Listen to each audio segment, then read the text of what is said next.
Міне сіздермен бірге туризм және қонақжайлық индустрия колледжінің арнайы пән оқытушысы Керімбеков Азат Сәбитұлы. Яғни қызмет көрсету ұйымдастыру пәні сабақ тақырыбы банкет түрлеріне қарай майлықтарды көлемін таңдап және бүктейді. Сабақтың мақсаты 100% студенттер банкет түрлеріне қарай майлықтарды таңдайды, ал 90% джонка, бұрылған шатыр, көйлек түрлерін бүктейді. Майлық мерекелік дастарханның негізгі элементі. Шығу тарихына тоқталатын болсақ, ежелгі Грекиядан басшылары өздерінің құдықтарын дастархан барысында құдықтары инжир ағашының жапырағынан еріндерін сүртетін болатын басшылар. Енді бұл сол жылдан келе жатқан негізгі элементтің түбі болып келеді. Қазіргі таңда мейрамханада майлықтар дастарханның көркін және сәнін береді. Жалпы майлықтардың екі түріне біз қолданамыз. Ол бірінші қағаз майлықтары және мата майлықтары. Қазіргі таңда мейрамханаларда мата майлықтарымен біз әдетте ерін сүртпейміз. Ол жағдайда дастарханға қағаз майлықтары тұрады. Енді кейбір мейрамханаларда бізде былайша айтқан кезде қағаз майлықтар болмаған кезде әдетте осы мата майлықтармен қолданып ерінді және сізге киімді болғаны үшін біз қолданамыз. Бүгінгі біздің сабағымыздың мақсатына жету үшін біз майлықтардың үш түрін үйренуіміз қажет. Бірінші ол майлық джонка, бұралған шатыр, үшінші ол көйлек.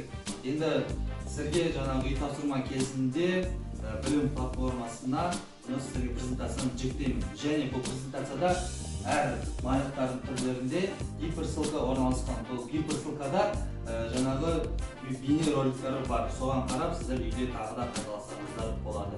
Енді бізде қазір джонка, бұралған шатыр, көйлектің жұмысының бүктеу әдісіне кірісеміз.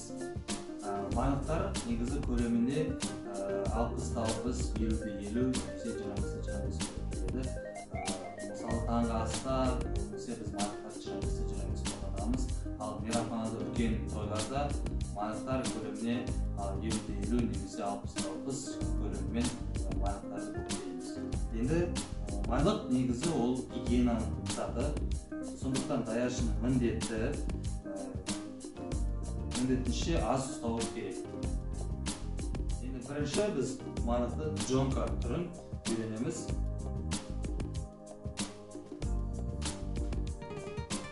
Оң жақ бұрышты алып, сол жақ табаққа қоямыз. Бастапқы бұрышты қоямыз. Оң жақ бұрышты ішке қайырып, сол жақ бұрышты ішке қайырып, түпкі бұрышын ішке қайырып, қысып, нықтап,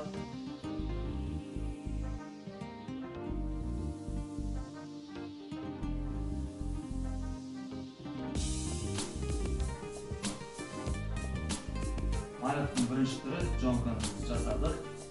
Енді келесі кезекте бізде бұралған шатыр.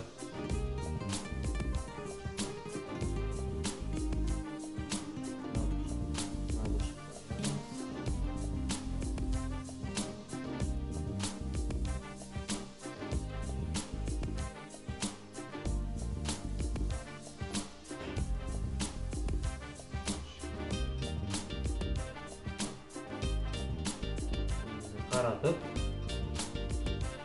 теріс ауада айналдырып ораймыз.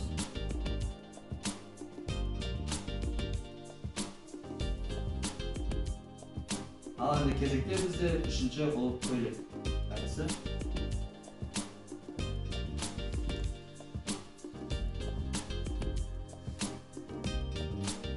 Майлықтың оң жақ бұрышын сол жақ төменгі бұрышқа қайырамыз.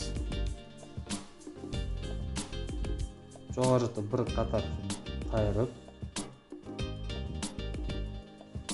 теріс айналдырып, екі жақты бұрышты алып біркелкі қайырамыз. Ортаңғы бұрышты ішке қайырып, бұл бізде бірінші үлгі, бұл әйел адамдардың былайша айтқан кезде блузка түрі. Енді осыны біз оң жақ бұрышымен сол жақ бұрышын ішке қайырып, бұл бізде ер адамдардың жаңағы көліктері болады. Мына жақтан бір кішігірім бабыштасын қосып болады. Ал енді біздің сабағымызға қатысты жаңа терминдерін, жаңа сөздерін үш тілде үйренеміз.